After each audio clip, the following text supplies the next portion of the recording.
Hello world, माई सेल्फ AK and I am back with another video. तो आज है हमारा day 6 of our 7 day series in HTML beginner to pro series. अभी तक 5 वीडियोज़ अपलोड हो चुके हैं। मेक श्योर आपको एक बार जाके देख लो। And before starting I would like to apologise क्योंकि due to some reasons videos बहुत ही लेट आ गया, स्पेशली ये डे 6 वाला। But next time I am promising कल से टाइम पे वीडियोज़ अपलोड होंगे एंड डेली होंगे। So let's start with HTML semantic tags. हमारे पास ये दो सिचुएशन है लेफ़्ट और राइट में। दोनों थोड़े से कंफ्यूजिंग है, रीज़न बीइंग क्योंकि दोनों अलग दिखता है। बट ट्रस्ट में जो राइट साइड का है उसमें आपको कुछ भी नहीं समझने आना। आप कितने भी कमेंट्स ऐड कर लो, आप ये किसी कोडर को फॉरवर्ड कर दोगे या फिर आप ऐसे का ऐसा ही जब कोड बना के वेबसाइट बना दोगे तो SEO जो सर्च इंजन ऑप्टिमाइजेशन रहता है उसको बहुत तकलीफ़ होगी अंडरस्टैंड करने में। वही जो लेफ़्ट साइड वाला है, आप किसी नॉर्मल इंसान को भी पूछ लो, वो समझने में बहुत ईजी है। इसका मतलब ये नहीं कि उसका आउटपुट ऐसा रैंडमली कुछ भी है। ओके, दोनों भी कोड्स थे, उसका आउटपुट सेम ही है। ओके, अब ये एक वेबसाइट ले लो, विदाउट इमेज वाली वेबसाइट है, एकदम नॉर्मल वेबसाइट। यहाँ पे हेडर है, एक नेविगेशन के लिए home button, about us, products का बटन, ठीक है।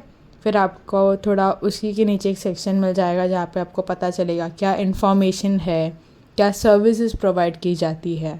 ओके, फिर उसके नीचे और भी आप सेक्शंस, मतलब बेसिकली इतना समझ लो एक बहुत ही सिस्टमेटिक वे में ये बनाया गया है। और वही कैसे करना है आज हम सीखेंगे। अब ये सब मैं VS कोड में बनाऊंगी तो मेक श्योर आप वो वीडियो एक बार जाके देख लो अगर आपके पास VS कोड नहीं है तो। स्टार्टिंग ऑफ विथ H1 जो हमारा सबसे बिगेस्ट हेडिंग रहता है, उसमें फॉर एग्जांपल मैं लिख देती हूँ सिमेंटिक टैग्स। ओके, अब पहले तो ये समझ लो कि जो दोनों में सिमेंटिक टैग लिखा है, टाइटल में जो लिखा है वो टैब में आएगा और जो H1 में लिखा है वो आपके वेब पेज के अंदर के कंटेंट में आएगा। पर ये सब हम पहले करते थे, अभी हमें सिस्टमेटिक करना है, राइट। तो हम यूज़ करेंगे हेडर ये टैग यूज़ करने के बाद हम उसके अंदर जो भी हमें कंटेंट हेडर में चाहिए, जैसे फॉर एग्जांपल पहले तो एक टाइटल, तो हमने अगेन H1 यूज़ कर लिया।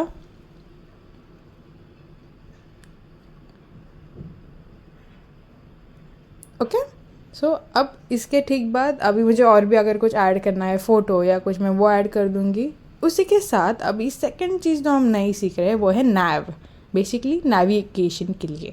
अब ये नेविगेशन क्या है, जो आपने देखा था home button, about us button, कि उस पर आप क्लिक करो, आइदर आप खुद ही के वेबसाइट में नीचे चले जाओगे उस सेक्शन में, या तो आप लिंक अटैच कर सकते हो नेक्स्ट पेज को किसी और जगह ले जाने के लिए। तो उसी के लिए मैं जो हमने लिंक के लिए href यूज़ किया था वो यूज़ करेंगे, और एक वर्ड जो डिस्प्ले पे दिखेगा। तो पहले तो मैं होम ले लेती हूँ जो सबसे बेसिक है, फिर उसके बाद जो भी हमें चाहिए, वीडियोस, कॉन्टैक्ट, एनीथिंग। अब ये जो सेक्शन है वो बन गया हमारा हेडर का सेक्शन।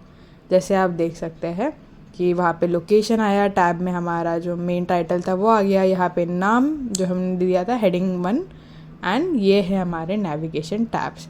फ़िलहाल हमने हैशटैग दिया था तो वो कहीं पे जाने वाला है नहीं।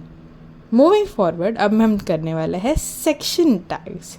अब ये सेक्शन क्या है, नाम में ही है। जैसे सब सेक्शंस बोलते हैं ना हम किसी भी पैरा में रहते हैं, ये वही काम करते हैं। तो कभी भी आपको स्क्रॉल करना है किसी सेक्शन पे पर्टिकुलर, डायरेक्टली जो व्यूअर है उसको लेके जाना है, तो ये सेक्शन बहुत इंपॉर्टेंट है, बहुत काम में आता है। इसमें हम एकदम सिंपल H2 और पैरा के लिए डाल देते हैं। लेट्स रन इट, और इसका जो आउटपुट है वो कुछ ऐसा दिखेगा। देख रहे, सिमिलर दिखता है, बट ट्रस्ट में जब भी आप एक प्रॉपर कोडर बनोगे, एक प्रॉपर प्रोग्रामर बनोगे, तो आपको ये बहुत हेल्पफुल होगा। आप इंस्पेक्ट करके चेक भी कर सकते हो कि कितना ईजिली आइडेंटिफाइबल है वो। अब नेक्स्ट चीज़ हम जो सीख रहे हैं वो है आर्टिकल। ठीक है, नाम में ही है आर्टिकल, ये एक इंडिपेंडेंट पीस रहता है। ठीक है, उसमें आप न्यूज़ लिख सकते हो, ब्लॉग्स लिख सकते हो, एनीथिंग लाइक दैट। ठीक है, वो जो आर्टिकल रहता है आपके पूरी वेबसाइट पे जो इन्फॉर्मेशन है कंपलसरी नहीं है वो उसके रिलेटेड ही कुछ होना चाहिए। वो एक खुद इंडिपेंडेंट चीज़ भी हो सकता है, उसको ज़रूरत नहीं है कि आपके पूरे वेबसाइट पे क्या है वो मैच ही होना चाहिए ऐसा। तो जैसे अगर आप आउटपुट पे देखोगे आपको ऐसा कुछ यहाँ पे लिख के आएगा। आपको इसको और फॉर्मेटिंग करनी है तो you can use any other kind of element tag या फिर हम CSS जो आगे पढ़ने वाले हैं उसमें भी आपको हेल्पफुल होगा। अब आपको पता है जैसे साइड में एड्स आते हैं वो कैसे ऐड करना है, उसके लिए हम यूज़ करेंगे असाइड। ओके, असाइड में आप टिप्स लिख सकते हो, फैक्ट्स लिख सकते हो या फिर एड्स दे सकते हो, एडवर्टाइजमेंट। ओके, तो ये जो एडवर्टाइजमेंट है वो आप यूज़ करोगे असाइड की हेल्प से। अभी के लिए तो हमने इसको कहीं पे भी नहीं बताया कि आपको एग्जैक्टली कहाँ आना है, और हम HTML में ही है इसीलिए ये बस नॉर्मल हमारे HTML एलिमेंट जैसे लेफ़्ट साइड में आ जाएगा, बट आपको चाहिए तो राइट साइड पे, नीचे, कहीं पे भी CSS के हेल्प से लगा सकते हैं इसको। फाइनल चीज़ जो है वो है फुटर। फुटर और कुछ नहीं, जैसे हमारी वर्ड फाइल में फुटर रहता है सबसे एंड में, इसमें क्या आएगा आपकी कॉपीराइट, कॉन्टैक्ट इन्फॉर्मेशन या एनीथिंग लाइक दैट, ईयर कब बना था एक्सेट्रा। अब आप बोलोगे उसमें तो एक C वाला कॉपीराइट का आता है, इधर आप वो मैनुअली डाल दो कहीं से कॉपी करके, या फिर आप लिख दो एंड कॉपी सेमीकोलन।